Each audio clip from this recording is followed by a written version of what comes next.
Bonjour, bonjour famille, aujourd'hui c'est mardi, nous sommes encore au poste pour vous envoyer la bonne humeur chez vous à la maison, dans vos différents lieux de service.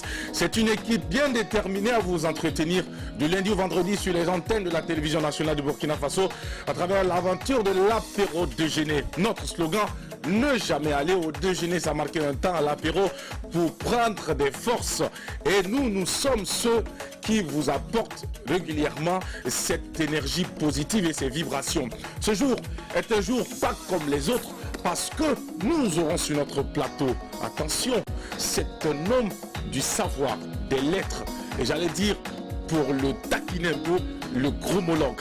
Vous allez en savoir plus dans un court instant au cours de cette aventure, mesdames et messieurs. Mais avant, laissez-moi permettre également à l'équipe de vous adresser le bonjour chaleureux et vous souhaiter une très belle journée fructueuse de mardi en compagnie des programmes de la télévision nationale de Burkina Faso, groupe média leader.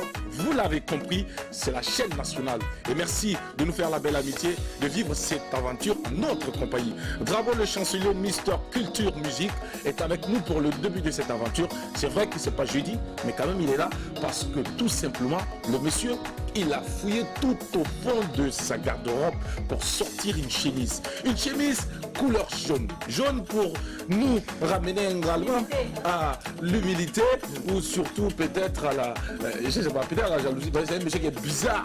Alors bravo les chanceliers, bonjour, bienvenue. Oui, comment tu vas? Oui, très bien levé ce matin, comme tu l'as dit, mardi, c'est un nouveau défi. Et puis, ben, on espère que chacun va en tout cas travailler pour en tout cas être vainqueur de ce défi-là. On aura une pensée à l'endroit de tous ceux qui sont convalescents, tous ceux qui sont malades. Alors il faut vraiment maintenir le cap, il faut garder le cap comme on a pour habitude de le dire. Alors à tous ces garçons qui me suivent, vous savez que c'est un mois qui est décisif. Alors évitez de trop tourner, évitez de beaucoup parler quand il ne faut pas parler, évitez de faire ce que vous avez l'habitude de faire. Parce que voilà, c'est le dernier mois de l'année. On a tellement péché que pour ce mois-là, on doit quand même se remettre en cause. Et puis demander pardon. Parce qu'on va encore pécher en 2020. Donc demandons pardon à Dieu. Oh oui, puisqu'on a tellement péché, on va prendre ces un mois là pour demander pardon.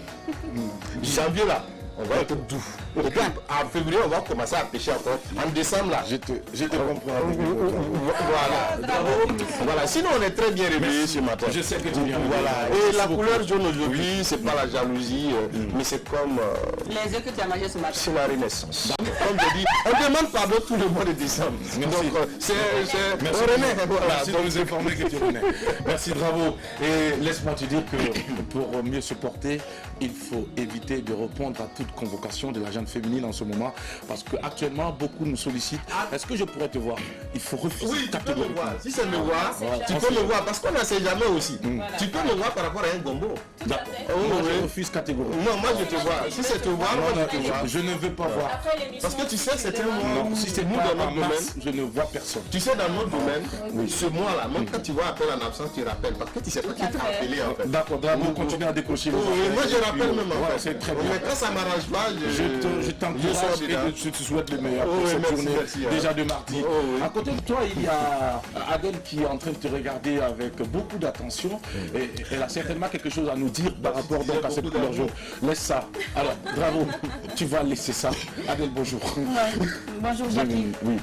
Bravo tout simplement pour On dit m'inviter. tonton drapeau, tonton On va drapeau. te faire. Donc du coup, voilà, plus rien ne fait là où je pense. Surtout l'œuf que tu as mangé ce matin que tu n'as pas payé. Oh, d'accord, mon Tu Dieu. sais que moi quand je donne là, je dis oh. L'œuf que tu as mangé ce matin là. Alors, Préparez comment tu ta vas? besoin. Je Allez. vais très bien, D'accord, super. très bien. Je me sens très bien. Bonjour aux téléspectateurs qui suivent d'ici d'ailleurs. Voilà, comme tous les matins, super excitée d'être là. Ah bon? Très bien, dans ma tête, dans mon corps. Je suis zen, tout simplement. Je ne peux que dire merci à Dieu pour ce mois de décembre qui vient de commencer et qui nous donne beaucoup d'opportunités. D'accord. Et les bons mots commencent à tomber. Et voilà, on ne peut que rendre grâce à Dieu, tout simplement. Super. Alors, on est tout heureux de savoir également que cette excitation se limite à l'apéro déjeuner. On va découvrir le thème. du jour. Oui. Alors aujourd'hui, nous allons parler encore une fois de plus d'amour. Vous savez, Adèle, c'est une grande amoureuse de la vie. J'adore la vie, surtout la mienne. Alors, donc du coup, Seriez-vous prêt ou prête à quitter votre religion pour suivre la religion de votre futur époux ou épouse? Si oui ou non, à partir de 12h, vous allez tout simplement nous appeler au 25 33 32 55 pour nous donner vos différents avis. Merci beaucoup pour le partage du thème. Nos téléspectateurs sont attendus quand il sera le mois indiqué. Vous pouvez nous appeler sur le 25 33 32 55. Le numéro s'affiche au bas de votre écran. Vous avez le temps de l'enregistrer et surtout ne vous lassez pas d'appeler parce que la ligne est très souvent surchargée. Voilà, alors insistez seulement, vous allez finir par nous avoir. Sandrine Konaté, alors avec toi pour terminer les salutations d'usage sur le plateau. Bonjour et bonne journée de mardi. Merci Jackie, bonjour la team, bonjour mes cocos. Je vous l'ai dit hier, décembre commence et je vous souhaite un mois pétillant de saveur, un mois pétillant de douceur, un mois pétillant de bonne humeur, un mois pétillant de paix du cœur. Alors, restez connectés, rien n'a changé, le reste on va s'en charger toujours avec le plus grand plaisir. Merci beaucoup Sandrine Konaté. Aujourd'hui c'est mardi et nous allons te retrouver dans la rubrique Carte Blanche. Alors nous allons parler de quoi aujourd'hui? Aujourd'hui on va parler du gombo. Gombo. Le gombo c'est une vraie pharmacie. C'est une D'accord. vraie pharmacie et aujourd'hui on va voir ensemble toutes les vertus du gombo. Qu'il soit frais, qu'il soit consommé cru ou qu'il soit séché, le gombo regorge de bienfaits. Et aujourd'hui on va voir ça ensemble. Stylo calepin, le reste on s'en charge. Tout à l'heure, et il faut rappeler également qu'avec le gombo, on peut l'associer à tout mets, n'est-ce pas? Oui, parce que pas seulement l'auto, c'est vrai, Jackie, tu peux le consommer avec du riz, Déjà. avec autre chose, tout ce que tu veux, un sauté, et cru aussi, il est très bon. On va en savoir plus tout à l'heure avec toi dans Carte Blanche, mais avant, on va permettre à nos téléspectateurs de pouvoir donc profiter de ces instants à notre compagnie musicalement. Et c'est avec cette grande voix de la musique burkinabé qui revient des starting blocks avec un nouveau single pour votre bonheur et pour votre plaisir. On parle d'amour pour ce mois de décembre, beaucoup d'amour, beaucoup d'artistes également s'intéressent à cette thématique liée donc à l'amour. Et quant à elle, elle chante la question de bague au doigt. Je ne sais pas trop à quoi elle nous ramène, mais pour le moment, nous allons lui souhaiter tout le meilleur pour la suite de sa carrière. Voici pour vous Pamika Burkina avec le tout dernier single. On regarde magnifique clip vidéo pour vous ce matin. Pamika, ouais. Au tout début t'étais d'une grande beauté, tous les mecs te couraient et tu résistais. En ce moment tu disais qu'il veut me doter, devra payer aussi cher s'il veut me garder. Jeune et jolie, tu disais j'ai le temps, j'ai toute la vie, j'attends le point charmant. Ils ont fait des folies, t'ont fait des diamants, mais rien n'a suffi à faire de toi une maman. À présent le temps est passé, hey, tous les rois se sont cassés, hey, ils en ont eu tous assez, hey, et on finit par se lasser. Hey. Elle voulait te mettre la bague au doigt, et toi tu voulais que briller. Elle voulait te marier sous son toit, hey. Toi tu voulais juste l'attraper, et il t'a oublié. Elle t'a oublié. T'étais un beau jeune homme plein d'abdominaux, le genre de bonhomme qui n'a pas de défaut. Ta chance était énorme, près de toutes les go. T'avais le curriculum de la star du bendo. Tu changeais de béquille et de sentiments quand une plus jolie faisait tourner ton sang. Et le soir dans ton lit, elle disait marie-moi, tu répondais j'ai toute la vie, ce n'est pas le moment. À présent le temps est passé, hey, toutes les reines se sont mariées, hey, elles en ont eu tout assez, hey, et on finit par se casser. Hey. Elle voulait te mettre la bague au doigt, et toi tu voulais que briller. Elle voulait te marier sous son toit, hey. Toi tu voulais juste l'attraper, et il t'a oublié. Elle t'a oublié. Combien de fois t'as souhaité qu'on te dise vive les mariés? Combien de fois t'as crié aïe, vive les mariés? Dans le cortège que t'accompagne, tu dis allez vive les mariés. Je te souhaite un jour que l'on te dise vive les mariés. Va te mettre la bague au toit, et vous allez tous briller. Elle aura un mari sous son toit, et vous allez vous rattraper. Des enfants par milliers, des enfants par milliers.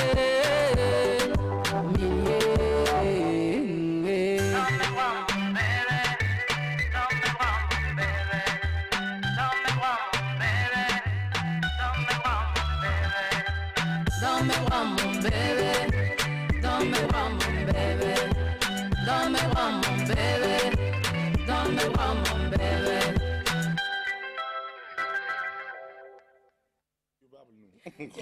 La question de la bague au doigt, eh bien, nous allons souhaiter le meilleur pour toutes ces personnes-là qui ont, peut-être le week-end dernier, essayé de se dire des oui retentissants devant Dieu et devant les hommes. On va vous souhaiter le meilleur pour cette vie à deux. Et sachez que dans cette vie à deux, vous êtes les deux acteurs principaux de votre bonheur. Écoutez, il ne faut pas associer les gens qui sont tout autour dans votre histoire d'amour. L'histoire d'amour, ça se vit entre deux personnes. Et après, si vous voulez que tout le monde entier soit au courant de votre histoire, vous pouvez aller vous marier si vous voulez en plein milieu de la mer, ça dépend de vous.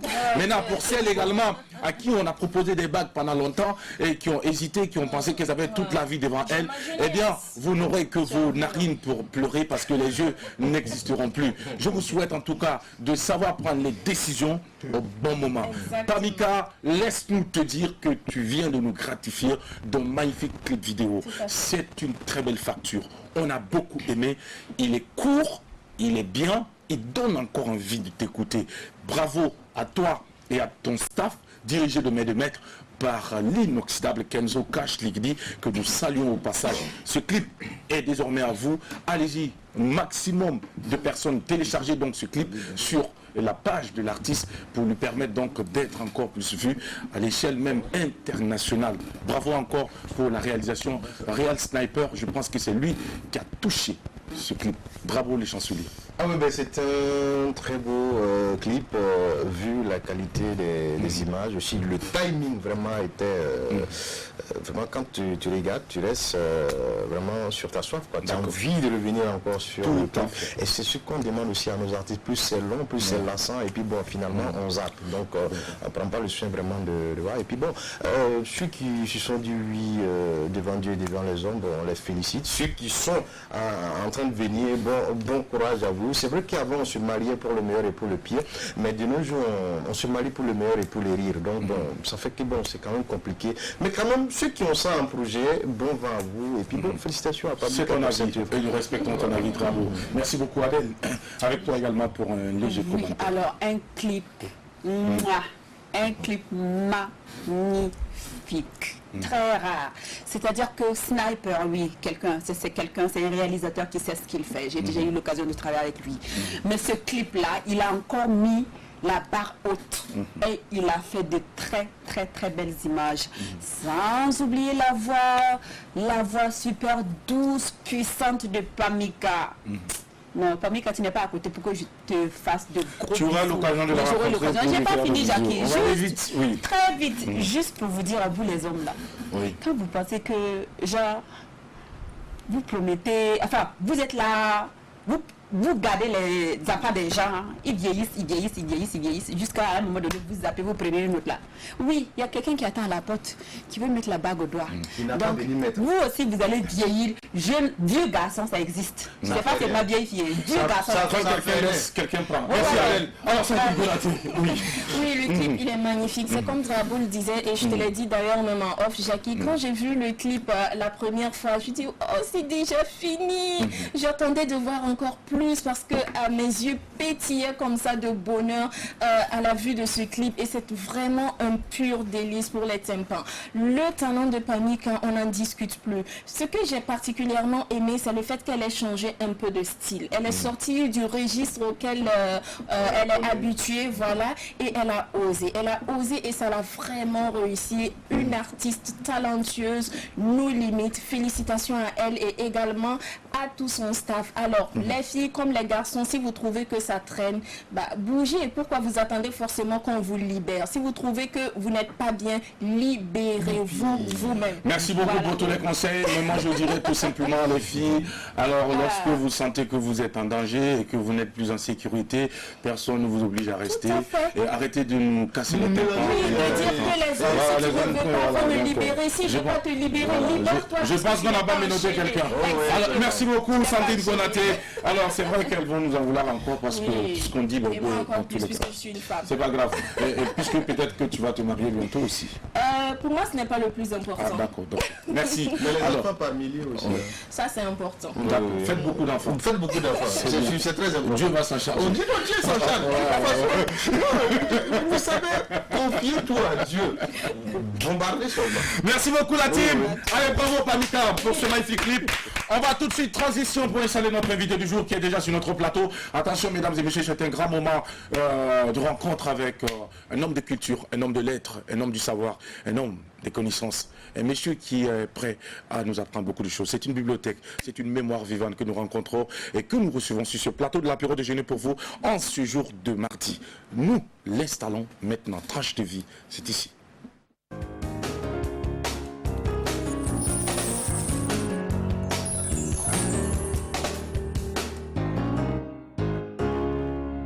Un 22 décembre 2012, il est jugé digne du titre de docteur avec la mention honorable, à l'unanimité du jury. Sa thèse portait sur la thématique de la connaissance universelle qui consiste en une application sémiotique pour l'étude des représentations cognitives, culturelles et axiologiques de l'humanité. Sémiologue au capacitaire en biologie et art du spectacle, écrivain, dramaturge, acteur de plusieurs œuvres littéraires, homme de lettres, de culture.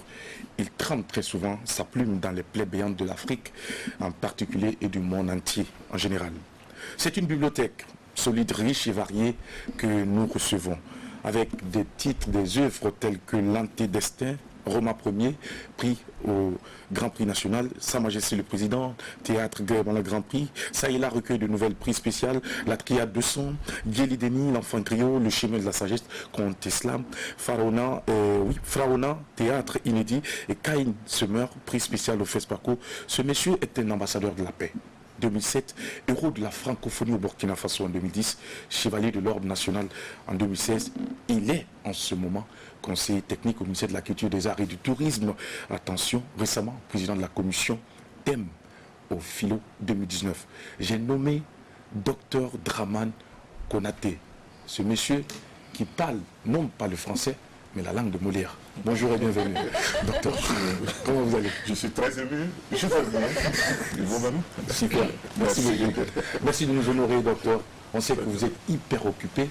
On a même eu les sueurs froides à quelques minutes de l'émission. Lorsque l'on vous voyait pas arriver, on se disait attention, il est parti encore pour une réunion. Heureusement qu'il était en Je train note d'arriver. toujours mes engagements. Oui. Merci déjà pour cela, docteur. Alors, docteur Konaté, on va parler tout de suite de ce thème. Mais avant, dites-nous, qui étiez-vous à l'enfance? Comment est-ce que vous avez grandi? Dans quel environnement avez-vous grandi? Est-ce que toutes les conditions étaient réunies pour vous faciliter aujourd'hui ce que vous êtes? J'allais dire, pas du tout, pas que les conditions étaient réunies. Vous savez, l'homme évolue dans un environnement sociologique, socio-culturel, si vous voulez. Et il lui appartient dès le bas âge, et justement ce sont des études qui l'ont montré à partir de 3-4 ans, ce qu'on appelle communément, pour faciliter les choses au niveau de vos téléspectateurs, le complexe d'Oedipe et le complexe d'Électre. Le complexe d'Oedipe, c'est lorsque par exemple, on dit le jeune garçon tue sa mère, tue son père pour épouser sa mère, et Électre, c'est la sœur d'Oedipe. C'est l'inverse. Voilà. Et vous remarquez que dès l'âge de 4 ans, habituellement, le jeune garçon se rapproche beaucoup plus de son père, davantage de son père. Et à l'habitude, j'aime beaucoup la façon dont vous animez cette émission. Et ce jeune garçon a l'habitude de dire, bah, papa, tu vois ce que maman m'a fait? Papa, tu sais, hein, maman a appelé un tel, ou un tel est venu, etc. etc. Bon, le petit Mounafouka, comme vous le dites. Mais il veut se rapprocher davantage de son père. Et même il le sert, il porte ses chaussures, parfois ses habits. Quand papa n'est pas là, il se dit, c'est ça le complexe de Dieu. Le complexe d'Électre, alors là, c'est maman, justement, qui essaie de singer un peu maman, de miner maman. Donc, Vous voyez les petites filles à la maison là, habituellement elles prennent les rouges à lèvres, les maquillages, les chaussures. Elles veulent ressembler à maman. Tout à fait. Pour en réalité charmer papa. Voilà. De l'autre côté, le jeune garçon veut prendre la place de papa auprès de maman.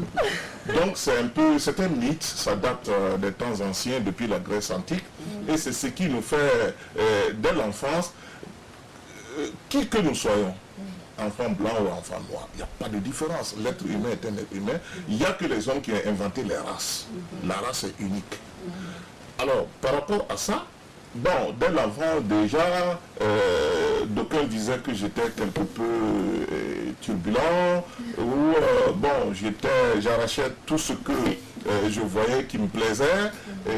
J'ai été à l'école très tôt, quoique il n'y avait pas de maternelle à l'époque. Je crois à l'âge de 5 ans déjà, voilà. J'étais à la maternelle. Vous voyez, non. À la maternelle. Bon. C'était l'école primaire, mais bon, l'institutrice avait accepté me prendre, voilà, avec elle, il m'enseignait un certain nombre de choses. Donc, déjà, je commençais à calligraphier les lettres, etc., parce que c'est tout ce que je savais faire, je ne savais ni écrire. C'était dans les années 70, donc on ne parle pas de maternelle. Voilà.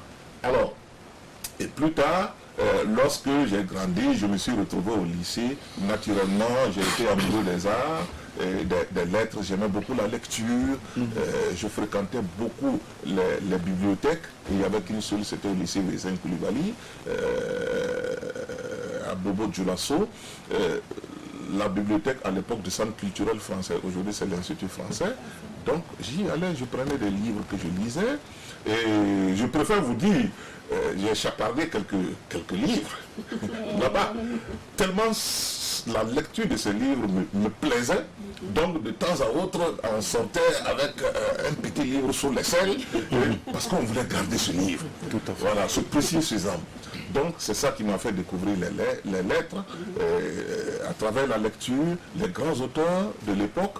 Et plus tard, je me suis... mais curieusement que cela puisse paraître, dès l'âge de 12-13 ans, vous savez, l'adolescent, entre-temps, il devient, contrairement à ce qu'on pense, il n'est pas très turbulent entre 12 et 15 ans. Il est plutôt timide. Et je l'étais. Voilà, je l'étais. Et gare, par exemple, à la fille qui me dit, ouais, tu es joli garçon, ceci, cela, etc. Chaque fois, je me retrouvais sous le lit ou dans une barrique quelque part, je partais me cacher parce que je ne pouvais pas. Je pense que tous les garçons ont connu cette étape. Tout à fait, cette timidité. Alors, qu'est-ce que j'ai fait pour surmonter la timidité? C'est le théâtre. Donc, mon professeur de français à l'époque m'a dit, bon, ok, tu t'exprimes bien en français et tout, alors on va essayer de monter une troupe de théâtre. Et toi, il y a un rôle précisément que tu vas jouer.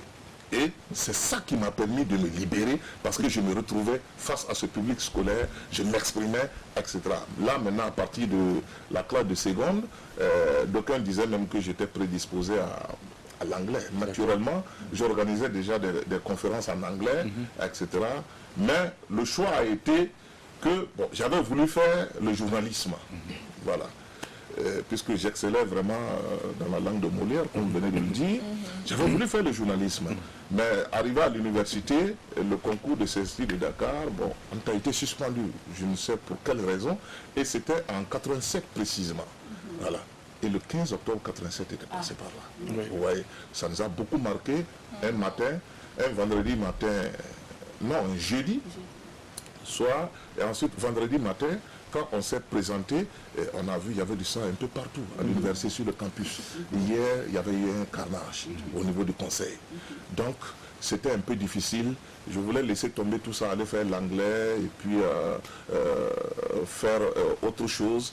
Mais finalement, c'était difficile. J'ai poursuivi, on m'a dit non, ils vont relancer, il faut rester dans, j'avais dit, cette ligne que tu t'es tracée. Et en fin de compte, le concours n'a pas été lancé. Il y a eu l'Institut national des sciences de l'éducation. Alors, j'ai fait, c'était un coup d'essai, et puis bon, ça a pu passer. Et pendant que j'étais à l'INCE, aujourd'hui c'est l'NSK, École nationale supérieure de Koudougou, donc l'Institut national des sciences de l'éducation était ici à Ouaga. J'animais à la RTB, notamment télé et radio. À la radio, c'est nous qui avons été la première promotion de Canal Arc-en-Ciel avec Nyama Pakotrabo. Je crois que c'était en 91 si je ne m'abuse. Voilà, c'est nous qui avons ouvert cette radio. Donc quand ils avaient demandé quelles sont par exemple les émissions que vous pouvez animer, bon, chacun choisissait avec le même Rémi Dandino. Hein. Voilà, on a été de la même cohorte de Arc-en-Ciel. Alors, moi j'ai proposé Mosaïque, une émission culturelle, mais qui embrasse les civilisations, les cultures, les civilisations. Vous voyez que je suis resté sur la même trajectoire que, voilà, juste aller soutenir la terre là-dessus. Découvrir les cultures, découvrir les identités du monde, voir comment on peut nous enrichir de nos différences en vue de converger vers l'universel. Donc c'est ça qui fait ce que mon life fait. Alors, une autre façon de dire que peut-être dans cette branche, vous êtes de ceux qui pensent donc apporter la connaissance ou le savoir. Est-ce que vous, à travers donc la thématique que vous avez abordée lors de votre soutenance, cela nous ramène donc à cette philosophie, à cette façon de comprendre que vous êtes en train de créer la connaissance, docteur? Oui, qu'est-ce qui se passe? Vous savez que l'homme noir a été longtemps brimé. Il a été déporté en esclavage. Il a été colonisé, le continent, naturellement. Il y a eu des guerres, il y a eu ces tirailleurs, camp de Tcharoy, etc., etc. Et ensuite, il fallait se battre pour l'affirmation de l'identité de l'homme noir. On a vu avec les Senghoriens, notamment le mouvement de la négritude, mais avant eux, la négro-renaissance, avec les William Dubois et avec les Afro-Américains qui s'étaient engagés. Alors, je me suis dit, quand on parle de la civilisation de l'universel, le terme surtout est de Senghor. Et c'est lui qui a forgé la terminologie de diversité culturelle, qui l'oppose à la diversité biologique. Beaucoup de gens ont opposé Senghor à Cheikh Anta Diop. Non, il n'y a pas d'opposition.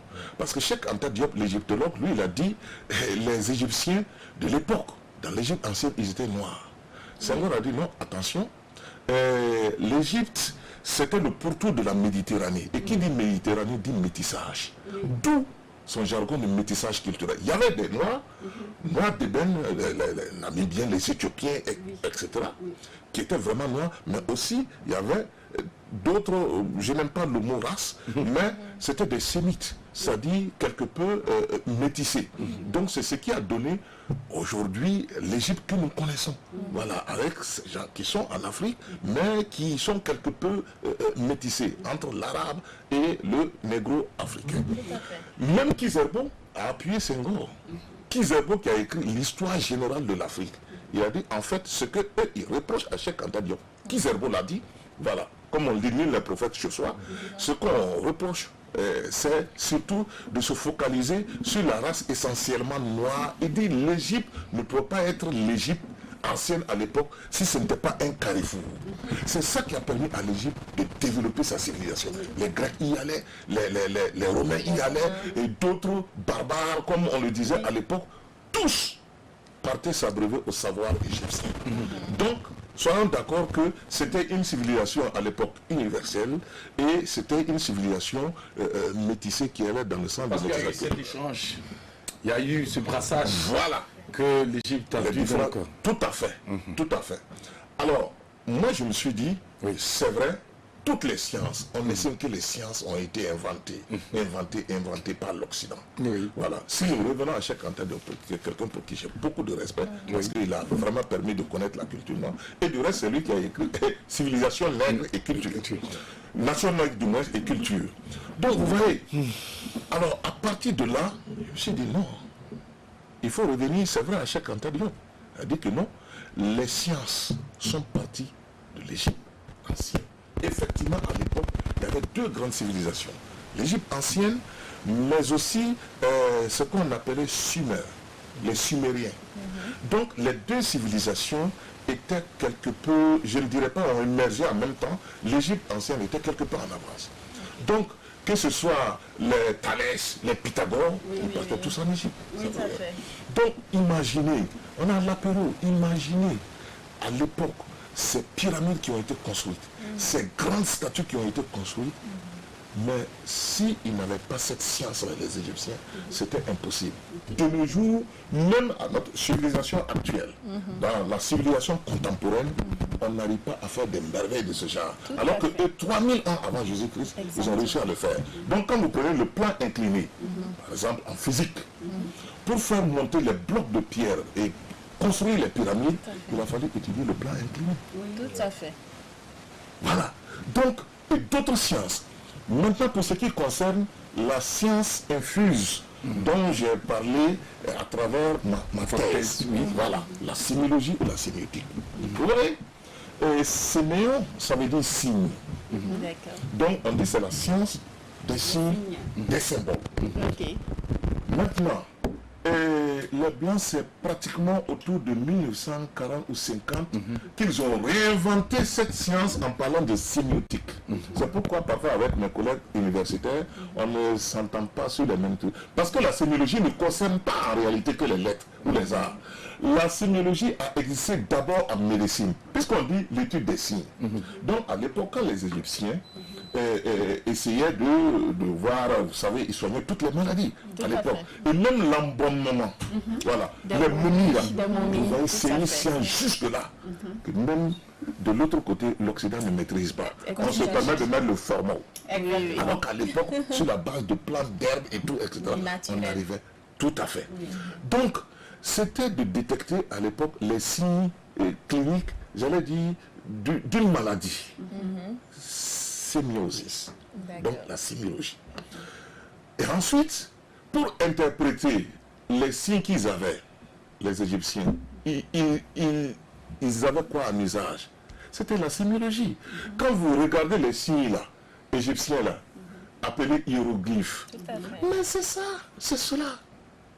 Donc plus tard, les Blancs disent non, en réalité, ce sont eux qui ont inventé et c'est devenu la sémiotique. C'est un Américain du nom de Sanders Peirce. J'ai essayé de démontrer en réalité qu'il ne dit pas la vérité. Cette science a existé bien avant que lui-même il sache qu'il viendra au monde un jour. Voilà. Alors, vous pourrez dire donc, docteur, avec beaucoup de confirmation et d'énergie, que l'Afrique est bien le berceau de l'humanité. Tout à fait. Je le dis fermement, l'Afrique est le berceau de l'humanité. Ça, c'est indiscutable. Même les Blancs, les Occidentaux eux-mêmes reconnaissent. Vous savez, avec Sankara à l'époque, il avait lancé l'IPN, l'Institut des peuples noirs. Vous voyez, quand vous voyagez, vous allez un peu partout. Vous avez l'Institut arabe, vous avez naturellement l'Institut français, vous avez l'Institut, le centre américain, ceci, cela, etc. Mais point, vous avez l'Institut, je crois, judéo-chrétien, quelque chose de ce genre. Non, l'Institut, j'allais dire, du peuple juif. Mais point d'institut des peuples noirs. Voilà où se situe le problème. Donc ça veut dire qu'on remet quelque peu en cause tout ce que nos dévanciers ont fait, tout ce que nos ancêtres ont fait, depuis les William Dubois dont j'ai parlé, en passant par Senghor. On peut tout dire de lui. À l'époque, Senghor et Césaire ont lancé la négritude. La négritude, voilà. Il fallait effectivement que ce mouvement naisse. Ce mouvement, c'était face justement à ce refus, à la négation de l'homme noir. Donc, l'affirmation de l'africanité, de la négrité, parce que les gens se sont accrochés sur le terme nègre, nègre, nègre, etc. La négritude et la négritude. Voilà, parce que le terme en réalité, la négritude, le mouvement n'a pas été, le mot n'a pas été forgé par Senghor, c'est Césaire. C'est Aimé Césaire. Et lui-même, il le dit, il faut rendre à Césaire ce qui appartient à Césaire. Donc, c'était donc un rapport avec ça. Voilà, donc entre les anglophones et les francophones à l'époque, où chez un cas disait, bon, l'essentiel c'est pour le tigre de bondir sur sa proie et de la dévorer et non de proclamer sa tigritude. C'est vrai, parce qu'on demandait beaucoup plus d'engagement. Mais entre-temps, on a vu que les poètes se sont engagés et Césaire lui-même est devenu, et j'ai dit Césaire, Senghor est devenu président. Ils ont créé la fédération du Mali à l'époque avec Modibo. Voilà. Etc. Bon, cela est dû à un certain nombre de contingences quand le mouvement n'a pas fait florès, mais on estime que c'était des gars engagés. Parce que l'homme noir a vu, j'étais récemment à Dédougou, où on m'a demandé de parler de la diversité culturelle dans le Boamou et surtout de l'insurrection, la première grande insurrection au Burkina Faso qui a été dirigée par les Boaba. contre le colonisateur. C'était en décembre 1915, janvier 1916. Donc, voilà. Ma soeur est à côté, elle est très fière. Bon, d'accord. Donc, vous voyez, parce que c'était les femmes, et là, vraiment, je vous rends hommage. Les femmes se sont levées un jour pour dire basta. C'est tout. Voilà, basta. Trop, c'est trop. Ouais. Ils ont dit à leurs hommes, si, et c'était l'époque où elles s'étaient déshabillées, si vous ne vous révoltez pas contre ces imposteurs, contre ceux-là qui sont versés dans les exactions contre notre peuple, alors enlevez vos culottes, nous allons porter ces culottes-là. C'est là les femmes se sont déshabillées devant les hommes. Le doigt dit, c'est pas ici. Pardon Sandrine, s'il te plaît, Donc, on va arrêter vous voyez, ça. quand Je entre reconnais temps que nos nous mères avons fait étaient une moindre sorties, révolution. nos épouses, nos soeurs étaient sorties Oui. avec les spatules, ça s'explique d'une façon ou d'une autre. D'accord. Et une fois que cela est fait, c'est assez symbolique.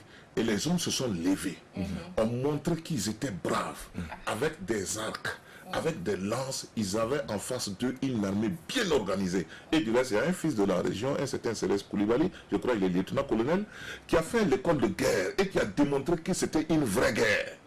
Ce n'était pas insurrection et les gars sont venus mater. Non, c'était une vraie guerre. Parce que en face, mais j'allais dire la guerre est quelque peu était quelque peu asymétrique. Parce qu'en face, on avait une armée régulière, une armée coloniale bien dirigée, avec des hommes, avec des fusils et même avec des canons. Voilà. Et de l'autre côté, de simples javelots, des flèches, etc. Mais surtout le courage. Et on voyait ces hommes foncer sur les canons. Voilà, la bouche du canon là, pour y extirper le feu que le canon crache. Et les Blancs eux-mêmes, ils ont écrit dans leurs annales que de mémoire d'hommes ou de militaires, c'était je crois, j'ai oublié, je ne sais plus, c'était Destina ou c'est qui avait mené l'expédition. Ils n'ont jamais vu d'hommes aussi courageux. Voilà. Où des gens venaient, et les femmes étaient derrière, poussaient les hommes au combat. Et quand les hommes tombaient, les femmes prenaient le relais pour aller marcher sur l'armée coloniale.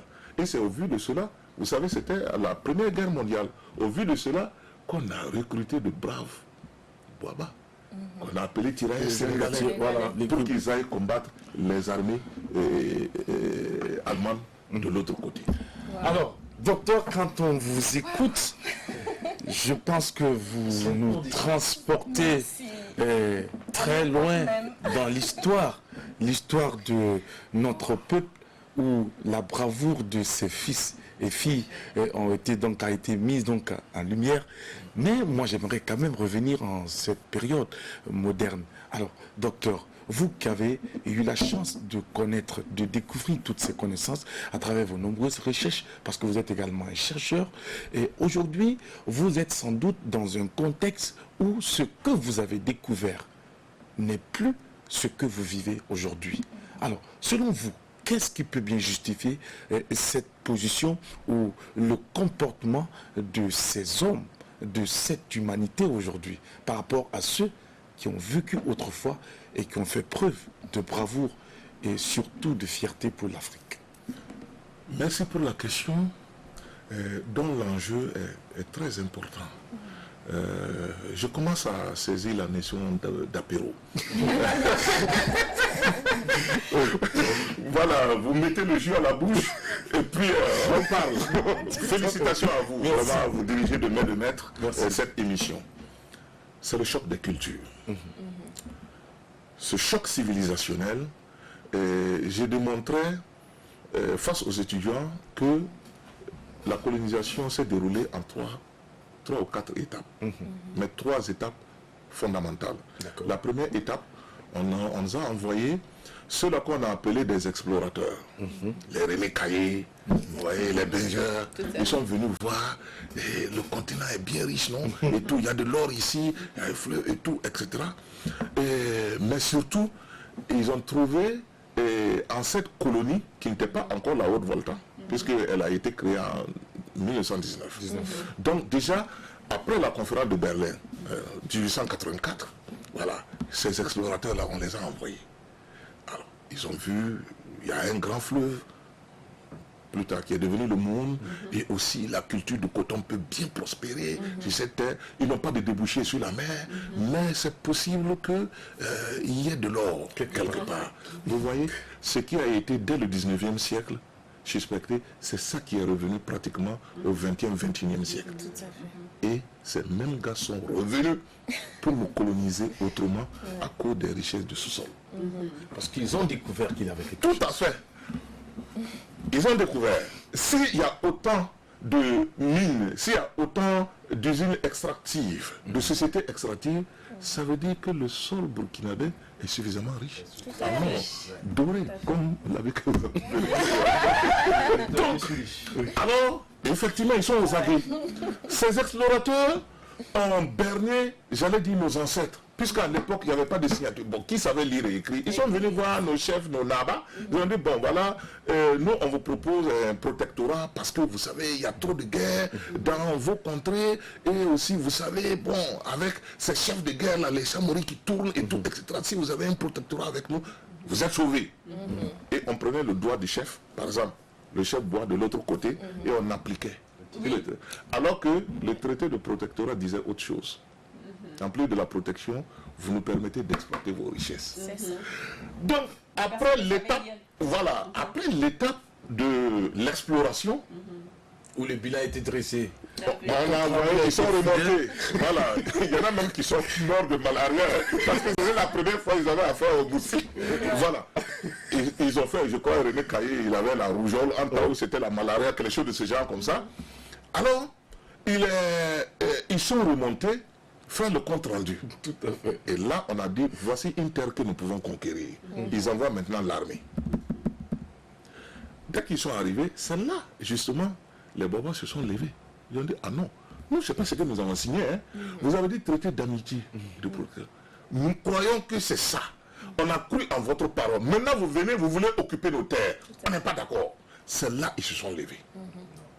Soulevés. Donc, vous voyez, et naturellement, l'armée a écrasé, voilà, cette insurrection qui avait pris tout le Grand Ouest, voilà, jusqu'au Sénégal, en passant de l'autre côté, un peu vers le sud-ouest, etc.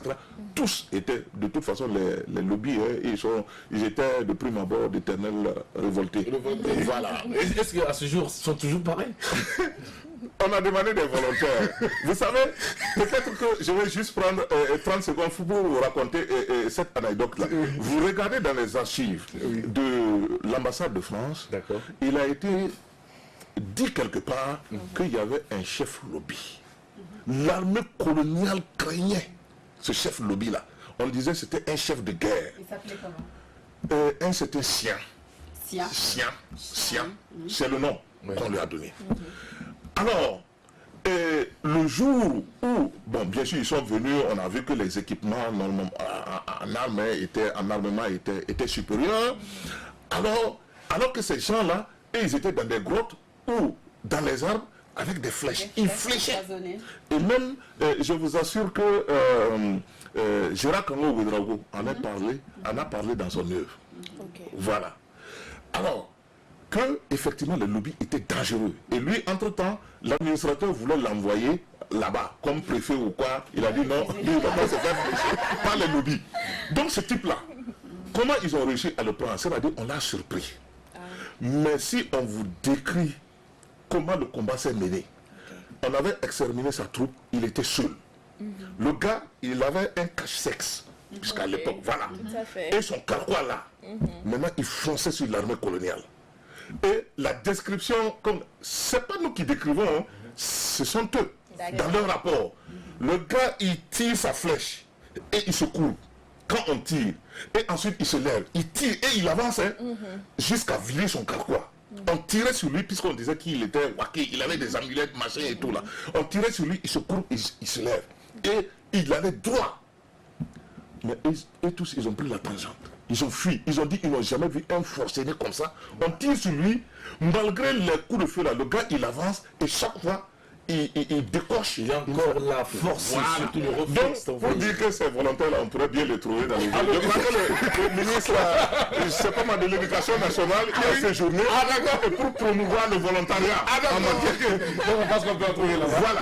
Donc, en fait, c'est pour vous dire que cette bravoure, après les explorateurs, il y a eu La descente donc de l'armée. la descente de l'armée. D'accord. Et ensuite, Ça, c'était la deuxième étape. la troisième étape et la dernière, c'était bien sûr la mission. La mission. On est venu dire, on est tous des frères, D'accord. etc. Surtout, n'adorez pas les bouts de bois, n'adorez pas les cailloux, croyez en un Dieu unique, etc., etc. Tout à fait. Et si vous avez vu les premières écoles au Burkina, c'est les missionnaires qui les ont ouvertes. C'est vrai. Donc, il faut leur apprendre à lire, et à écrire, à les civiliser. Et c'est ainsi que on apprenait à nos ancêtres que nous-mêmes, nos ancêtres, sont des Gaulois. C'est-à-dire des Oui, Blancs. c'est vrai. On récite ça par cœur.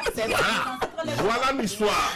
Donc ce choc de civilisation a continué jusqu'en 60 et aux indépendances où on devait effectivement savoir. Vous savez, les indépendances sont venues après la conférence de Bandung, précisément je crois en 1955, où il y a eu les trois mouvements qui ont été lancés, le panafricanisme avec Kwame Nkrumah, le panarabisme avec Nasser et le panaméricanisme avec Fidel Castro. Donc des révolutionnaires. Voilà. Et avec Kwame Nkrumah, c'était de voir comment introduire les langues nationales dans nos enseignants.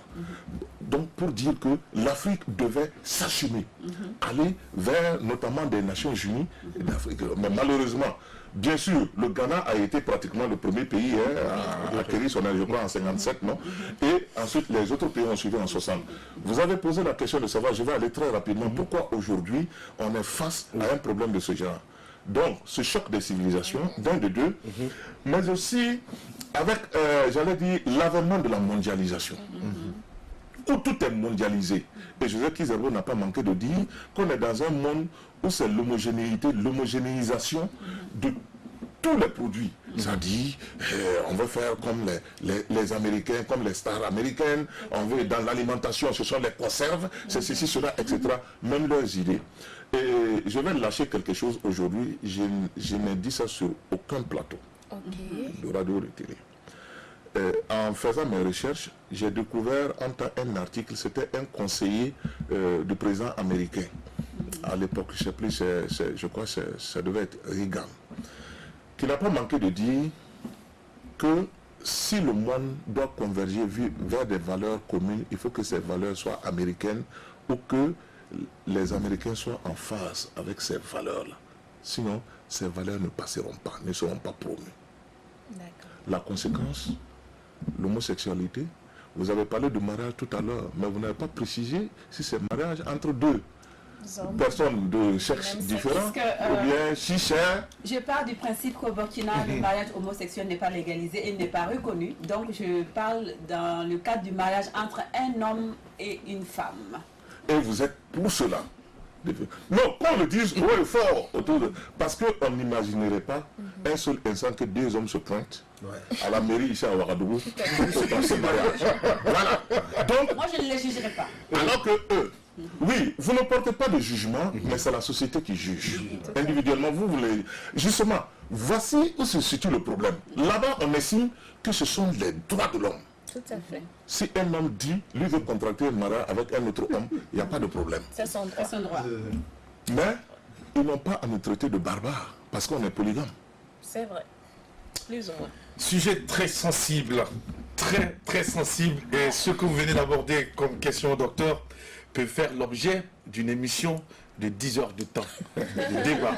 Alors, docteur, restez avec nous pour découvrir le contenu de la rubrique de Sandrine Konaté, carte blanche, et on revient tout à l'heure avec vous pour la suite de l'entretien. Mesdames et messieurs, l'apéro déjeuner, je vous dis, c'est une école. Vous manquez cette émission, eh bien vous aurez tout raté. On regarde. Carte blanche, c'est maintenant.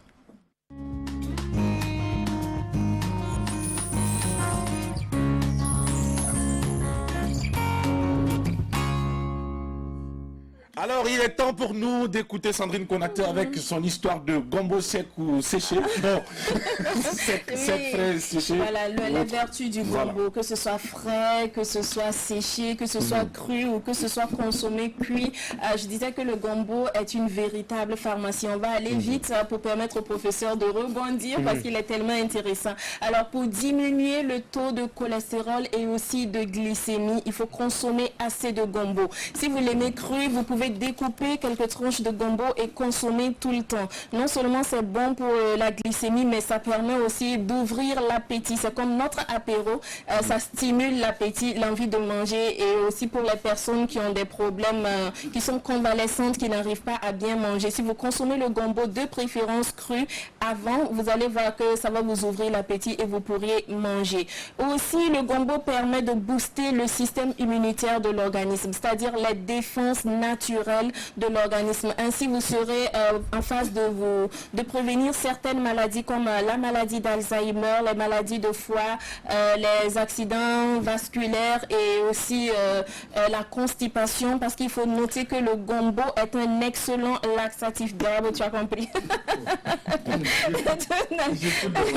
est un excellent laxatif. Pour les femmes aussi, on a parlé entre-temps du syndrome prémenstruel. Voilà, les douleurs et tout ça qui apparaissent quelques jours avant la date des menstrues. Il faut consommer beaucoup de gombo, que ce soit cru ou que ce soit cuit. Il faut consommer le gombo et ça va permettre vraiment de réduire ce syndrome prémenstruel et vous permettre de vivre ce moment de votre vie de femme à l'aise. On n'oublie pas bien sûr qu'il permet, je dis toujours cru de préférence pour les hommes, de booster la libido. Voilà, et aussi les personnes qui souffrent de faiblesse sexuelle, ça permet de vous remettre en forme physiquement, non seulement sur le plan sexuel, mais aussi sur le plan physique, quand vous finissez vos activités et que vous êtes fatigué. Pour les gens comme Jackie qui ont l'habitude de soulever des poids. Pour les femmes aussi, ça permet... C'est toi qui connais. C'est toi qui as parlé de charge. Entre-temps, les femmes, les petits bobos, ça permet naturellement de booster la lubrification naturelle de la femme. Je ne vais pas en dire plus, je pense qu'on se comprend. Voilà, alors comment consommer le gombo? Je vais vous donner une recette très simple pour pouvoir profiter de ces bienfaits, surtout pour le dernier aspect concernant les femmes. Alors, vous allez prendre quelques gousses de gombo, vous allez découper la partie là et vous mettez les gousses là entières dans une bouteille d'eau. Dans une bouteille d'eau température ambiante et vous fermez. Vous laissez au minimum 18 heures de préférence toute la nuit et le lendemain vous allez voir que le gombo est devenu l'eau est un peu collant, gluant, un peu avec un effet un peu de gel transparent. Alors vous allez juste essorer, recueillir le gel que vous allez boire toute la journée. Il faut renouveler l'opération tous les jours et vous le faites sur une semaine. Après, il faut nous appeler au 25 33 32 55 pour le témoignage. Alors je termine pour toujours. Les femmes, oui, là ça peut vraiment profiter à tout le monde, mais surtout pour le dernier aspect de lubrification chez les femmes. C'est excellent aussi pour les diabétiques et les personnes aussi. Les femmes consomment beaucoup, surtout en cette période de froid où il y a beaucoup de vent. Il faut beaucoup consommer de gombo. Oui. Non, il n'y a pas de Donc c'est bon aussi pour les hommes, mais voilà, je l'ai dit pour la libido. Libido c'est homme et femme, mais faiblesse, voilà, vous avez compris. Il y a des femmes faibles aussi. Oui, il y a des femmes faibles. Donc c'est pour ça que je dis ça pour tout le monde. D'accord, voilà, pour tout le monde, hommes et femmes, ça vous permet de vous retrouver en forme. Et je termine toujours en disant qu'il faut toujours consulter un médecin. Pour les personnes qui sont diabétiques et tout, je pense que le médecin ne sera pas contre le fait que vous consommez le gombo, mais il est toujours important d'être en contact avec votre médecin traitant pour qu'il puisse répondre à vos questions et vous donner en tout cas le traitement adéquat à votre profil. Gombo, jusqu'à... Merci Sandrine Konaté. En tout cas, le gombo sera désormais dans nos habitudes alimentaires. Et puis, on va conseiller ce gombo également à nos femmes, nos sœurs, et puis toutes celles qui gravitent autour de nous et qui ont les sexes féminins. Il faut consommer le gombo. Oui, c'est important. Et qui ont des activités. Oui. Alors, docteur, le gombo, c'est sûr qu'on ne va pas vous apprendre le gombo parce que vous avez quand même évolué dans un environnement. Je suis sûr, quand je vous regarde, je sais que vous êtes quelqu'un qui adore le gombo. Oui, absolument. Non, j'adore. Vous le mangez comment le gombo? Dans la sauce ou croquer comme ça de temps en temps? Avec du chaud. Qu'est-ce que vous dites? Le chou. Avec le chou, vous consommez Parce que les comment le Bourbons mangent gombo? beaucoup de choux. Oui, pas trop, parce que moi, ça me gonfle parfois le ventre. D'accord. Alors, je préfère le gombo, surtout bien assaisonné au sumbala, accompagné, soit c'est le thon, le riz et tout. En tout cas, le gombo, moi je le consomme. Pourquoi particulièrement le frais. gombo? Pourquoi particulièrement vous aimez le gombo? Je ne sais pas, vous savez, bonne question. Moi j'ai grandi auprès de ma grand-mère. Voilà. D'abord, c'est-à-dire jusqu'à l'âge de oui. On était à Ouaga ici. D'après ce qu'on m'a raconté, elle est venue rendre visite aux parents à Ouaga. Alors, je l'ai suivie dès l'âge de 3 ans. Au village. Et donc, elle avait son lopin de terre où elle faisait gombo, manioc, patati patata, etc. Et elle savait très bien à l'époque, il n'y avait pas ces cubes, quoi que ce soit. Voilà, il n'y avait pas ça. Donc, elle assaisonnait effectivement au sumbala. Et vraiment, c'était très bien. Et le lendemain, comme vous le dites, tôt couché ou riz couché, non, ça me plaisait. Alors, d'accord, donc merci de nous donner encore toutes les raisons de consommer le gombo. Merci à toi Sandrine Konaté pour toutes ces vertus-là et présenter donc désormais. On va en consommer parce que je n'en consommais pas d'ailleurs. Donc je vais commencer à intégrer le gombo dans mes habitudes alimentaires. Parce que tu sens que tu en as besoin. Oui, j'en ai besoin. Merci, Monsieur Drabo, j'en ai besoin. Voilà, merci beaucoup. Alors retour avec notre invité, Dr Konaté. Nous savons de vous un homme de culture, un homme qui a la culture dans les veines. Je vous en prie. Parce que tout ce qui est question culturelle, vous en débattez avec passion, vous vous intéressez, vous faites des recherches en longueur de temps. Et ce n'est pas pour rien que Monsieur le ministre de la Culture, des Arts et du Tourisme vous a coopté pour être à ses côtés en tant que conseiller technique. C'est vrai qu'il y a beaucoup de dossiers qui passent autour de vous. Nous n'avons pas assez de temps pour aborder tous les sujets relatifs donc à la question de la culture, mais nous allons nous intéresser à un volet particulier, la musique. Docteur, après toutes ces nombreuses lectures, après toutes ces nombreuses écritures, après toutes ces nombreuses recherches, vous êtes aujourd'hui un personnage, une personne capable, habilitée à pouvoir envoyer votre avis, partager avec nous ce que vous pensez aujourd'hui de l'évolution de notre musique, puisque vous avez connu la musique il y a quelques années. Tout à fait. Et vous vivez la musique de cette époque. Docteur, en toute franchise, comme vous savez bien le faire, je voudrais que vous nous dites ce que vous pensez de la musique du temps moderne, entre griffes. La musique burkinabé, il faut qu'on se dise la vérité, voltaïque d'abord, que j'ai connu. Voilà, on dit on est voltaïque avant de devenir burkinabé. À l'époque, avait su s'imposer. On a eu des grands noms de la musique.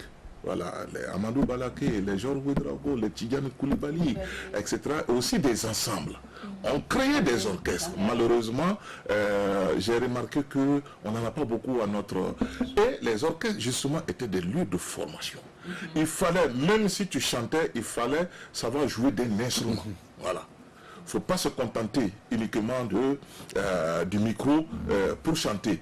Soit c'est les maracas, soit c'est, vous voyez, la batterie, soit c'est la guitare en chantant, etc., etc. Donc, et ces voltaïques-là rivalisaient avec de grands ensembles, que ce soit depuis la Guinée, le Bembéa Jazz National, que ce soit en Côte d'Ivoire à côté, où il y avait l'orchestre de la RTI, il y avait les Ernesto Djedje, il y avait les Baïs Pinto et tout. Mais nous aussi, nous avons des figures de proue. Et de l'autre côté, il y avait les Salif Keïta, on avait des figures de proue en matière de musique. Voilà. Donc quand ils chantaient, et on aimait consommer burkinabé. Parce que c'est le vent de la mondialisation dont je vous avais parlé là. Il n'y avait pas l'éclosion des médias. Donc on se contentait de ces rythmes-là et du reste qu'on aimait bien. Et c'était ces orchestres qui animaient les soirées dansantes. Tout à fait. Tout le monde y trouvait son compte. Bien. Il y a eu cette évolution, en effet, où naturellement, il faut, naturellement, il y a cette expansion de la musique. C'est vrai qu'il ne faut pas rester aussi dans le passé. Des jeunes animateurs, voilà, comme vous, à l'époque, les Big Ben, ils étaient nos cadets à Canal Arc-en-Ciel, sont arrivés avec de nouveaux sons, etc., qui permettaient à la musique burkinabé, je vous parlais de métissage, d'aller aussi à la rencontre d'autres cultures. Et cela a permis à la musique burkinabé de prendre son envol. Donc il ne s'agissait pas de chanter ou de faire la musique warba pour le warba, mais aussi il faut y introduire de nouveaux sons, de nouveaux rythmes, de sorte à obtenir cette synthèse musicale que l'on recherche. Et cela a permis à la musique burkinabé effectivement de prendre ce dernier virage-là. Et on a vu des individualités émerger. Voilà. Les Big Akakura, Alif Naba, Ameti Meria, et tous qui ont été entre-temps formés au niveau de l'orchestre de l'université. Et cela a permis à la musique burkinabé non seulement de prendre ancrage dans son milieu socio-culturel, mais également d'aller à la rencontre d'autres rythmes et d'autres sons, de sorte, en fait, je ne dirais pas une harmonie parfaite, mais une harmonie assez diversifiée. Donc, aujourd'hui, je puis dire que la musique burkinabé s'est affirmée en tant que musique burkinabé. Mais ce qu'il faut déplorer, parfois aussi, c'est cette musique résolument tournée vers l'extérieur, ou vers le commercial. C'est normal, on parle d'industrie culturelle, et la musique en fait partie. Donc, il faut que la musique arrive à faire vivre son homme. Et je crois au bureau burkinabé du droit d'auteur, c'était l'année dernière, on a dit c'est un artiste qui avait empoché autour de 18 millions. Donc quoi, on peut vivre de son art. Donc pour montrer, en fait, et quand on prend Flobi aujourd'hui, je l'écoutais, je ne sais pas sur quelle chaîne, où il a parlé un peu de son enfant, de son évolution. Quelqu'un même qui, il ne s'est pas grillé de poisson, c'est de la viande dans la rue, qui a fait ceci, cela, et qui est arrivé à ce stade-là, je crois. Il faut lui dire bravo et félicitations. Si vous prenez tous les grands artistes, même Alpha Blondy, il a fait combien de fois la prison? Voilà. Si vous prenez les grands artistes, ils ont traîné même Michael Jackson, qui est le numéro 1 au niveau de la pop musique. Quand il vous raconte comment... Et entre-temps, on se demande si la rue ne forme pas, ne forge pas la personnalité de premier DJ Arafat. Il est venu de la rue. Il est resté dans la rue. Il a créé son public, les Chinois. Voilà. Et les gens l'adorent parce que voici quelqu'un qui est sorti du ghetto de la rue et qui est devenu quelqu'un. Les Tikenja, Fakoli, etc. Donc, quand vous prenez également des exemples ici au Burkina Faso, vous allez trouver des gens qui ont traîné de par le passé. Voilà. Quand on prend Georges Ouedraogo, paix à son âme, voilà. Peut-être que la nouvelle génération ne l'a pas trop connu, mais entre-temps, il y a eu une période de creux. Voilà. Descente aux enfers. Voilà, comme vous le dites. Voilà. Et on le rencontrait dans la rue, en train de tourner et tout, etc. Mais, voilà, pour sa dignité, je ne vais pas entrer dans certains détails, mais vous avez vu comment il a rebondi. Parce qu'il a cru en son art, il a cru en son potentiel. Il est reparti sur de nouvelles bases et tout en ça porté fruit. Donc, c'est pour dire à la jeunesse, notamment ceux qui ont pris cette voie-là, de ne pas s'adonner à la facilité. C'est pas parce qu'on a un son et on entre immédiatement en studio. En réalité, c'est pas du live en studio, on programme et on sort un opus, on dit non, on veut imposer cela. Non, la musique.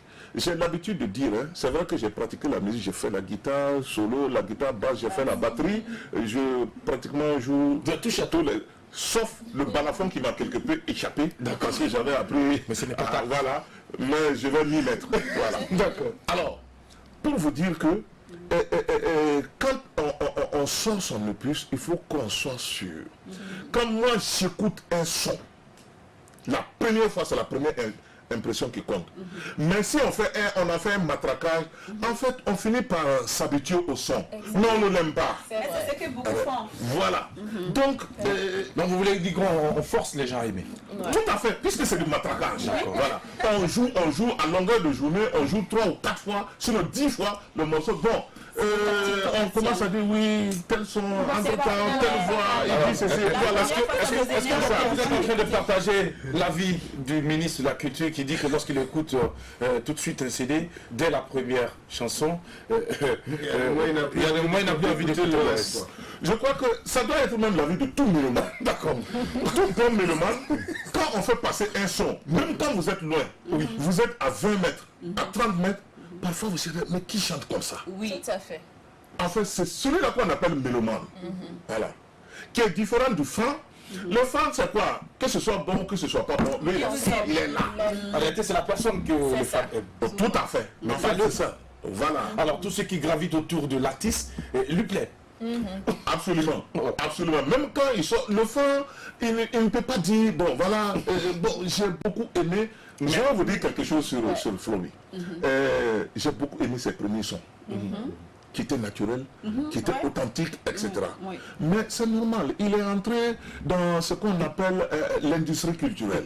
Il faut bien que, et parfois les majors, c'est-à-dire les maisons de production à l'extérieur vous imposent des règles. Ce qu'ils n'ont pas pu faire avec Salif Keita, ce qu'ils n'ont pas pu faire avec Alpha Blondy, ce qu'ils n'ont pas pu faire avec, comment il s'appelle le Sénégalais là, Youssouf N'Dour. Et c'est ce qu'ils ont pu faire avec Flobi? Ce que vous êtes en train de dire? Quand j'écoute ces derniers sons, sans pour autant critiquer, c'est la tendance, hein. Voilà, on va aller dans la tendance. Je trouve un son un peu nigérien. Oui. Voilà. Vous savez, le Nigeria, en dehors de Fela, en fait, des anciens que j'ai écoutés, des sonnets a dit, voilà, fini. Bon, les nouveaux sons là, c'est bien. Mais je trouve qu'il y a beaucoup de techno.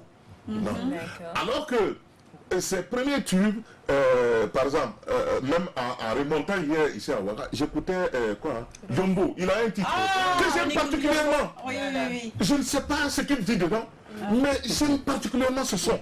Voilà, vous voyez. Donc, il faut dire, entre-temps, il est revenu, il a pris des sons traditionnels qu'il a modernisé. J'ai beaucoup aimé ça. Oui. Kinkili. Voilà. Ça, c'est quand on était vraiment petit. Voilà. Ouais, donc, vous voyez. Donc, c'est pour dire, attention, il n'est pas le seul. Vous avez vu Magic System. Entre-temps, ils ont changé. Oui. Et même, ils ont sorti une chanson que, oui, bon, voilà, maintenant, on chante, on est au pays de l'homme blanc, on dit qu'on a quitté le Zougoulou, que non, on cherche à manger. Donc, quand ils font sortir un truc, ils font pour leur public, ivoirien, public africain, et ils font d'autres choses pour... Tout à fait. C'est logique. Voilà. On est dans l'industrie culturelle, comme vous l'avez dit. Il faut bien vivre de ce que l'on fait. Et je pense que ces artistes qui s'inscrivent dans ça, il ne faut pas trop les en vouloir, il ne faut pas trop leur jeter l'anathème. Il faut essayer de leur comprendre dans le contexte dans lequel ils sont.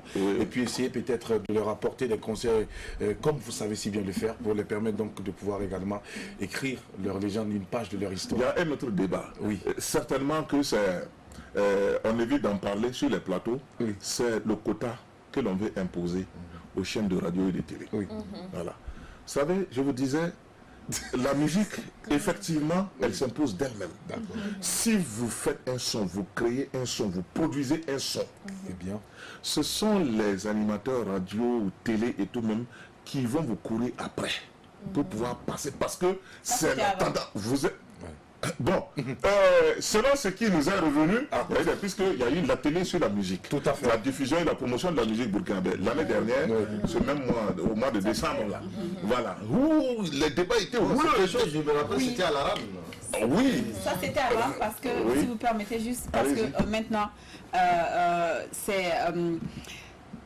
Les animateurs ne courent plus pour appeler les artistes pour récupérer les CD ou les œuvres et les jouer. Non. Ils préfèrent jouer un artiste d'ailleurs tant que l'artiste ne paye pas. Parce que maintenant, eux aussi, ils ont un système. Genre, il y a beaucoup d'animateurs, je ne dirais pas tous, voilà. Il faut payer. C'est dommage. Il faut payer pour se faire jouer. Ce qu'on joue tous les jours, là.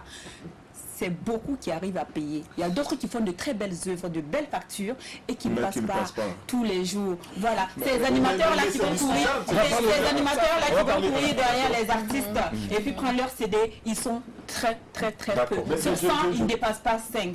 Merci à vous. Je voudrais dire que sur ce débat, c'est discutable parce que une chose est de faire sortir l'œuvre, mais une autre chose est de savoir comment diffuser l'œuvre. Alors on dit des pays parce que vous avez des chaînes privées. Alors, qui ont un service commercial. Vous partez, vous payez au service commercial, alors vous faites le planning et vous, on le diffuse. Voilà, parce que l'information et la communication, ça fait deux. Si vous voulez être diffusé à longueur de journée, il faut passer au service commercial. Mais je viens. Si j'ai mon émission, j'écoute une chanson qui me plaît, je trouve que ça peut plaire à mon auditeur, ça peut me plaire, ça me permet d'enrichir mon émission, mais je vais aller chercher la chanson. Mais je veux jouer à longueur de journée ne viennent pas payer au Burkina Faso. Mais justement, ça dépend de ce que Je j'ai voulais trouvé dans la m'attraper tous les chanson. jours Alors, Ça c'est bon. dépend de ce que j'ai trouvé Je dans pense la que vous avez chanson. des avis partagés. Et Si je j'ai pense trouvé que quelque chose de bien dans la chanson et qui peut répondre. Merci, bravo. mon Dans émission. tous les cas, docteur, Je suis votre désolé. avis, justement, c'est vous qui avez envoyé ce sujet sur la table. Alors, avec qu'est-ce que vous pensez de ça? En fait, on a divisé la poire en deux. Parce que, D'accord. entre-temps, on faisait un mauvais procès au ministère de la Culture. Que c'est au ministère de la Culture de veiller à ce que, effectivement, ça passe sur les chaînes, ceci, cela. Non, c'est le CSC. D'accord. Voilà, ce n'est même pas le ministère de la Communication, hein, c'est le Conseil supérieur de la communication qui veille. Et tout récemment, on était à Tinkourgo pour la rentrée du droit d'auteur. Le CSC nous a fait comprendre qu'ils sont à 60% sur les chaînes. Mais les artistes, jusque-là, demandent 90%. D'accord. On les a réunis avec les promoteurs de chaînes radio De et radio télé, et télé, oui. qui disent que non. Eux, ils ne peuvent pas faire passer un navet, c'est-à-dire un mauvais produit. Parce qu'eux, ils ont un audimat à conquérir. C'est ça. Quand, techniquement déjà même, ne parlons pas de choses, on envoie un produit qui ne peut pas passer. Par exemple, vous passez à l'écran, tout est blanc, on ne distingue pas ceci de cela, etc. Quand même, il y a des techniques de prise de vue. Bon, tout ce que le ministère de la Culture fait, le ministère de la Culture a mis en place un fonds pour accompagner justement la production, accompagner la promotion, etc. Donc, tous les artistes ont droit à ça. Ils viennent, ils demandent, il y a une commission qui se réunit, voilà, et examine les requêtes. Donc, quand on vous donne de l'argent, 2 millions, voilà, 1 million ou 2 millions, bon, les artistes confessent que personne n'a jamais eu 2 millions pour aller produire une cassette. Mais vous demandez clip. c'est vrai? Il demande Les si artistes c'est ont dit qu'ils n'ont démenti. jamais se démenti. Non, voilà comment ça se passe. En réalité, on demande à l'artiste d'envoyer, je crois, les devis. Voilà, d'un studio. Et ça se passe maintenant entre le ministère de la Culture et le studio. Ce qu'ils ne veulent pas. Donc, ils veulent l'argent Encaissé directement. encaissé. Bon, et si vous allez prendre peut-être un caméraman quelque part ou quelqu'un qui fait votre clip, voilà, alors que c'était prévu que vous le payez à 500 000 francs aussi, vous dites que bon, vous n'avez que 100 000 francs pour lui, pour qu'il fasse le clip, bah, il faut Vous attendez un magnifique clip. C'est là tout les à moyens fait. de Donc parfois il y a des difficultés de ce genre. Et encore faut-il que le ministère arrive à justifier. Vous savez que la SE est là. Voilà, le contrôle d'État. Bon, si vous dites que vous avez donné tant, voilà, à tel artiste, alors qu'il se trouve que non, dans les pièces justificatives qui sont revenus là, c'est pas ce qui ressort. Alors vous allez faire quoi? On va résumer tout ça, docteur. Vous êtes contre ou pour le quota? Oui ou non? Je suis pour le quota, je suis pour que l'on revoie à la hausse le quota et que des pratiques de genre à faire passer des clips étrangers ou bien des sons étrangers sur les chaînes de radio, en prenant quelque chose, que vraiment ça cesse. Si on est patriote, il faut vraiment s'engager. de jouer Alors, et de tout à payer fait. les artistes. Docteur, on va résumer tout ça. Alors, il faut jouer la Puisque musique. ce que je vais ajouter, c'est sur cette base que le BBDA aussi paye les artistes. Tout à fait. Voilà. Il faut jouer la musique burkinabé par patriotisme. C'est ça. Oui, par patriotisme et permettre à l'artiste de vivre. De vivre. Merci beaucoup, docteur. Transition, Mika nous rejoint pour le temps de jeu. Adèle, c'est vrai que nous sommes pris par le temps. On parle très bien, on rappelle le thème. Si nous n'arrivons pas à avoir des téléspectateurs aujourd'hui, on va le reconduire sans doute demain. Sans doute demain, voilà. Alors, on rappelle Donc, le thème, le temps que oui, Mika nous c'est rejoint. tellement passionnant ce qu'on vit sur le plateau ici avec le docteur. Voilà, je pourrais rester là vous écouter pendant une semaine sans interruption, sans manger ni boire. Alors, donc, seriez-vous prêt ou prête à changer de religion pour vous marier avec votre amoureux, tout simplement? Si oui ou non, vous nous appelez Après le jeu. Voilà. Et ce thème sera reconduit demain pour avoir plus de temps. Merci beaucoup, Adèle. Mika nous rejoint. On va souhaiter une très bonne journée de mardi à monsieur. J'ai fini l'émission. Oui, c'est fini. Sinon, sur la musique burkinabé, Il n'y a pas de souci. Transition, Mika, c'est maintenant le jeu. une émission pour dire.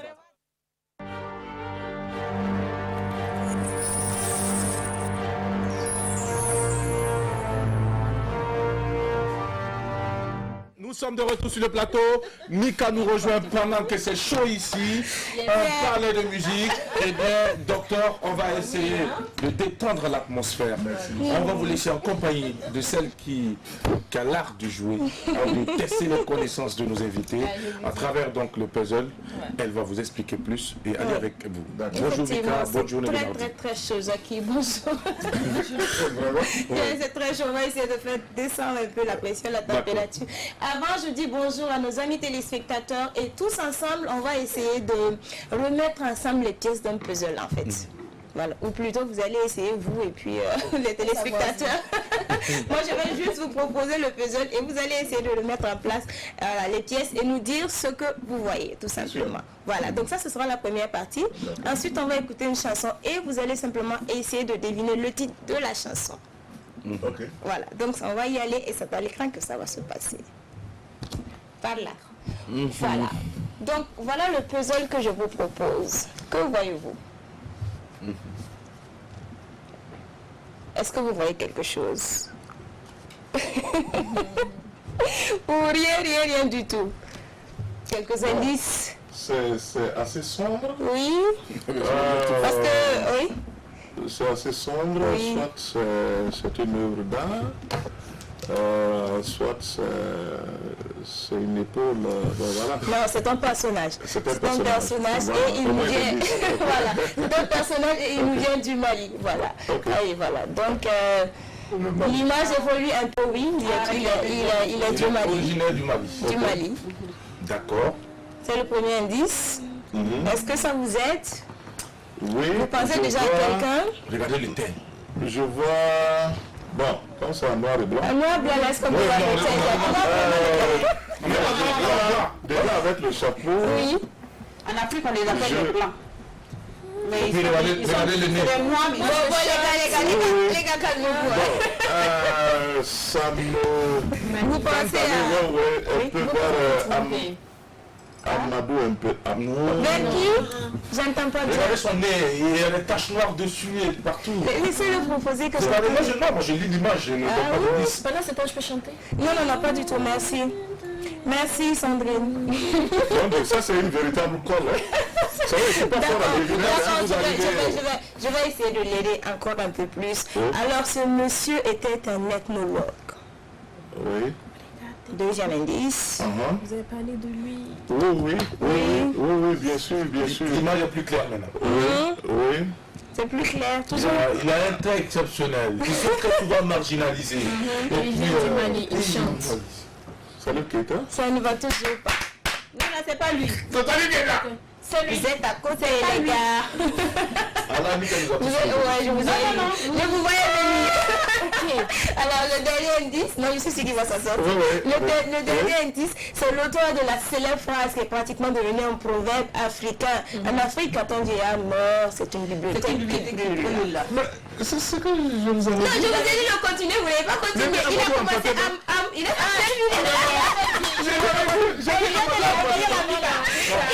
terminé. Il a Administrateur. Docteur, Vous avez le point. Bravo docteur. Vite à tout fait. Vite à tout fait. Vite à conduire le docteur. Alors là, il était sur la bonne voie. Mais attention, votre indice aussi, en réalité, il a vécu en Côte d'Ivoire.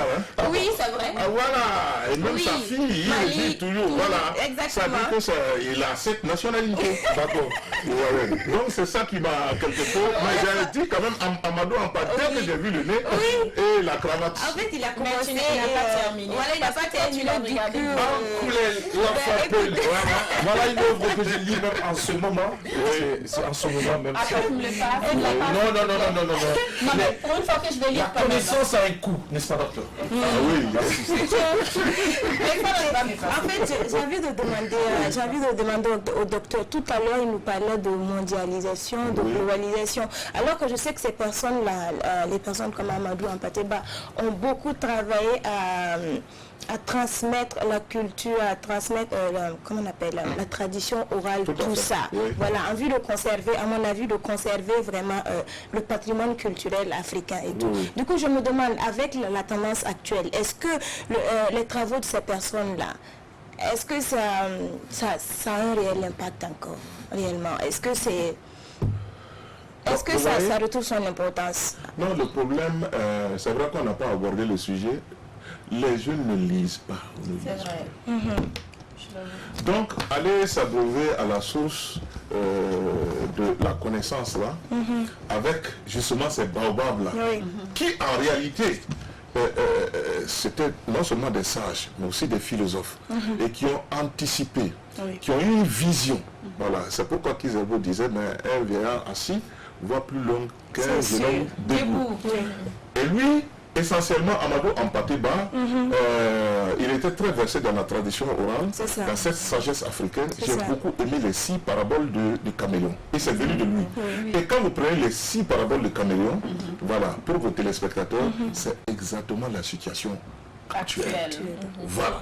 Ça dit, tout jeune qui se lève là, ces 6 paraboles-là, il faut les maîtriser. Et une fois que vous maîtrisez les 6 paraboles, donc on n'a pas besoin d'étudier Emmanuel Kant, on n'a pas besoin d'étudier Jean-Jacques Rousseau, etc. On a de ces barbares à côté. Voilà. Alors c'est bien dit, il nous reste 2 minutes, Mika. On nous fait signe parce que là, je sais pas, une pression derrière. Alors on va aller vite avec toi. Ok, Rapidement pour le dernier. Oui. On va aller écouter la chanson et puis... La chanson. Oui, il va essayer de deviner le titre. Oui, on écoute la chanson alors.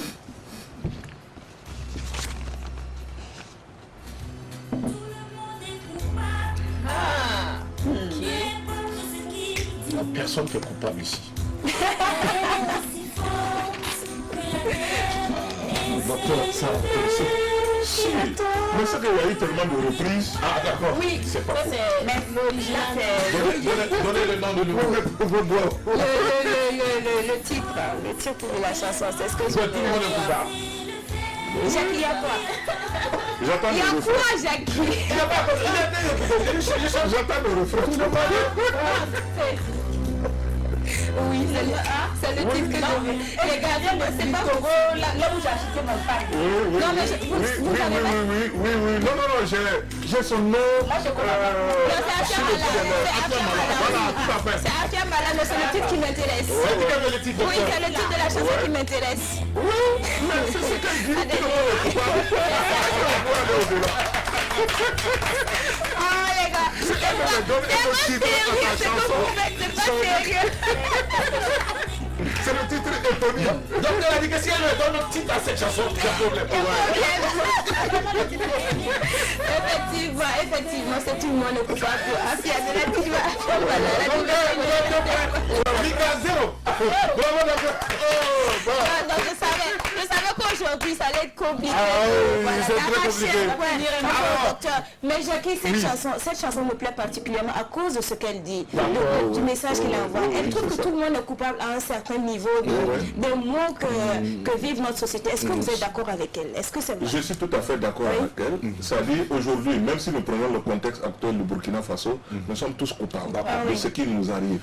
Et je suis, non en temps, mais j'ai lu et le Coran et la Bible. Quelque part dans la Bible, je crois que c'est Jésus-Christ qui dit, il ne vous arrivera jamais que vous-même. Ce que vous créez comme problème, c'est ça qui va vous arriver. Tout à fait, c'est vrai. Tout est dit. On ne récolte que ce que l'on a. Merci à l'abri de ses propres turpitudes. Merci beaucoup, docteur. Ça, c'est la sagesse. Alors, Mika, nous sommes à la fin de cette émission. Je suis désolé. Alors, docteur, vous avez le dernier mot. On va regarder cette caméra. Vous allez laisser un message pour cette jeunesse, s'il vous plaît. J'invite notamment la jeunesse à s'approprier la culture burkinabé, sa culture, de s'armer de sa culture, de ses systèmes de valeurs, pour aller dans le sens d'une communion parfaite avec les autres hommes, avec les autres jeunes, pour que notre vivre ensemble soit l'un des meilleurs. Et aux politiciens, je vais leur dire, balle à terre, une fois que l'on s'arme de ces systèmes de valeurs, il y a un certain nombre de choses que l'on ne va pas faire. Si le pays brûle, il faut qu'ensemble nous nous asseyons pour pouvoir trouver la solution.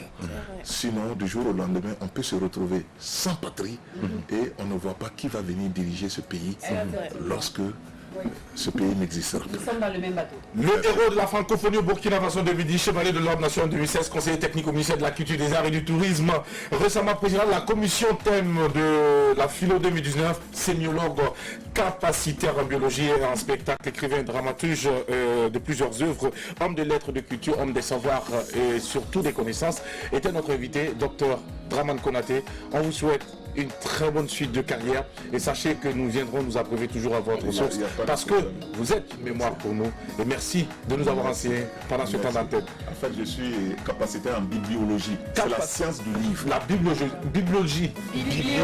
Bibliologie alors. Biblion, c'est le livre. D'accord. Biblion, c'est le livre. Biblion. Voilà, donc bibliologie, Bibliologie. c'est la science du livre, la science générale du livre. D'accord. Qui va au-delà de la bibliothéconomie, D'accord. qui est la science de la gestion du livre. D'accord. Voilà. C'est Alors, comment le livre est conçu et comment il a évolué. mais est-ce que vous vous intéressez à la gestion du livre? Hein? Est-ce que vous vous intéressez à la gestion du livre? Oui, mais ça va, la bibliologie va au-delà. D'accord, ok. Merci Ça, c'est beaucoup, la docteur. économie. On va donc apprendre tout ça après. Merci beaucoup d'être passé nous voir, docteur. On vous souhaite en tout cas une bonne suite de carrière. Merci. Et sachez que le Burkina peut être fier de vous. Merci. Oui, merci beaucoup. Voilà. Allez, c'est ici que l'on s'arrête. Félicitations à À vous. demain pour une autre aventure de l'apéro déjeuner. Ok. Bon. C'était super.